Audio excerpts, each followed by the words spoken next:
Lesson 31, A Course in Miracles. I am not the victim of the world I see. Today's idea is the introduction to your declaration of release. Again, the idea should be applied to both the world you see without and the world you see within. In applying the idea, we will use a form of practice which will be used more and more with changes as indicated. Generally speaking, the form includes two aspects. One in which you apply the idea on a more sustained basis, and the other consisting of frequent applications of the idea throughout the day. 2 longer periods of practice with the idea for today are needed, one in the morning and one at night. 3 to 5 minutes for each of these are recommended. During that time, look about you slowly while repeating the idea 2 or 3 times. I am not the victim of the world I see. Then close your eyes and apply the same idea to your inner world. You will escape from both together, for the inner is the cause of the outer. I am not the victim of the world I see. As you survey your inner world, merely let whatever thoughts cross your mind come into your awareness, each to be considered for a moment and then replaced by the next. Try not to establish any kind of hierarchy among them. Watch them come and go as dispassionately as possible. Do not dwell on any one in particular, but try to let the stream move on evenly and calmly, without any special investment on your part. As you sit and quietly watch your thoughts, repeat today's idea to yourself as often as you care to, but with no sense of hurry. In addition, repeat the idea for today as often as possible during the day. Remind yourself that you're making a declaration of independence in the name of your own freedom. And in your freedom lies the freedom of the world. The idea for today is also a particularly useful one to use as a response to any form of temptation that may arise. It is a declaration that you will not yield to it and put yourself in bondage. I am not the victim of the world I see. So today I woke up and I felt like a victim of the world I was seeing.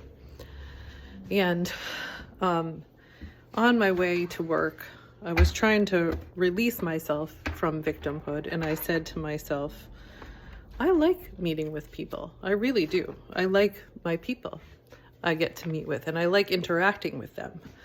What I don't like is that I have to work a lot, and I don't make that much money.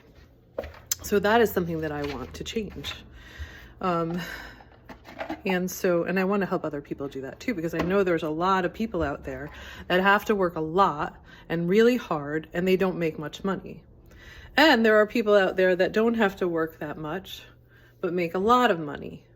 Maybe they're working hard, but they don't have to work as much, and they're making a lot more money. And I believe that we are all capable of manifesting. But I believe that we have to do it with the divine, or God, or however you want to call it. The universe, whatever that is to you. And I've recently found confirmation of that, which I did another video on. Not that I needed that confirmation, or validation, but it really did help. So anyway, I drew some cards this morning. I asked my angels and my guides to help me with this, help me break out of this. And I drew the card. This is from the Wisdom of the Oracle by Colette Baron Reed. I drew the Orphaned card. If you're not familiar with the Orphaned card or that idea, it's a really interesting concept that I think that we all struggle with. So I'm reading this to you because I don't think it's just for me. I think this message is for a lot of us.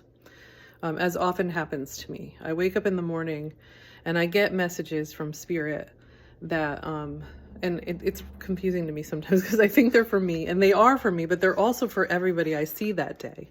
And this happens to me all the time. I find it really interesting. It's not just a message for me, but it's for a message for everyone in my field. And that's the people that I work with. I think that's how Spirit works. And now I'm listening to this guy, Nassim Haramein, and it's just kind of validating that for me. Like, that's what he's saying. Like, that's how it works. He's a physicist, so he's actually explaining how it works, which I like. I like to know the science behind it, because my husband does not believe in God, but he believes in science. And so that kind of puts us on like different pages a lot of the time. And I've always struggled and tried to like connect these ideas, because it helps me to connect to him and speak his language.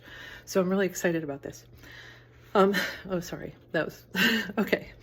So the orphaned card means a sense of loss, an identity crisis, recognizing that you don't fit in, the need to belong, uncertainty about your place.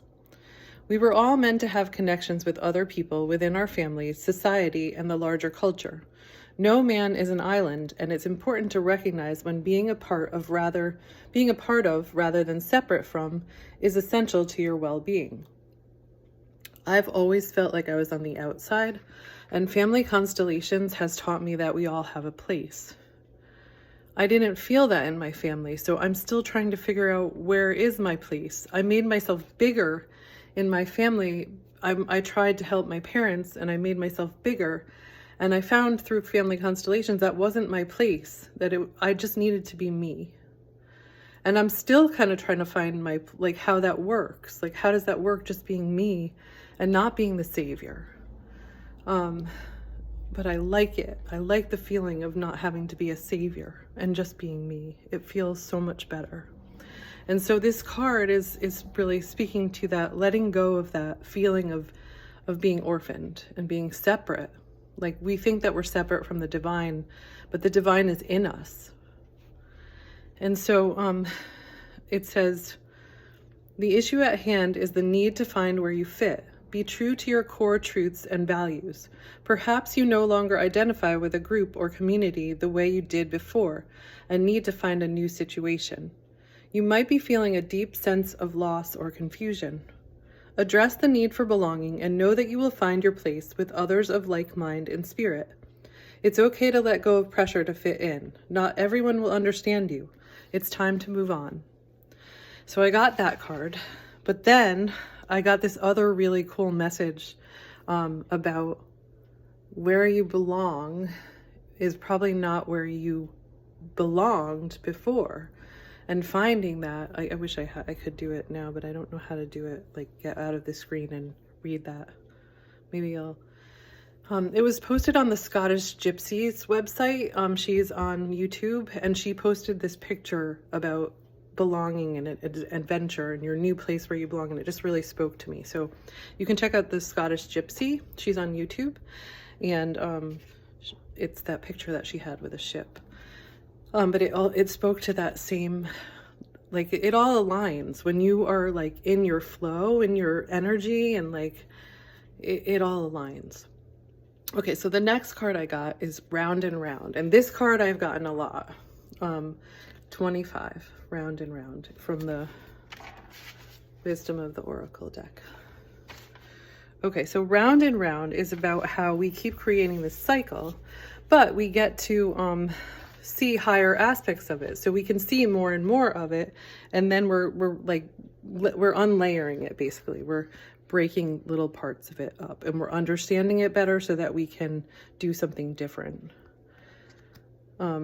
So Round and Round is the spiral quality of events when a lesson isn't quite integrated.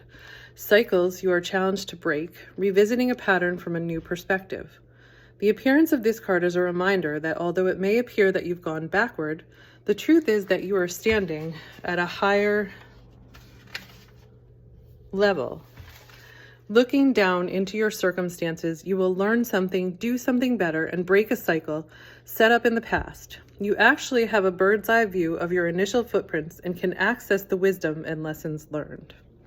Okay, so then I asked, how can I change this? How can I break this? And I got the Here and Now card. And that fit for me. So Here and Now is all about being here and now, which is what I have been trying to do, but I had a lot of anxiety, so it was really hard for me to be present in the here and now. So it's something that I've been really working on, and I've been doing a lot of meditation, and that has really helped. So here and now, being fully present in the moment, living one day at a time. Everything happens in the now, in the present. Only this moment counts. You have what it takes to handle anything today, if you let go of the need to look into the future or reflect on the past. Be present and notice what is going on right now. This very moment has the potential for you to create miracles in your life. So I hope that is, if you're my people and you are vibing with me, then that was probably meant for you too. And I would love to hear about that.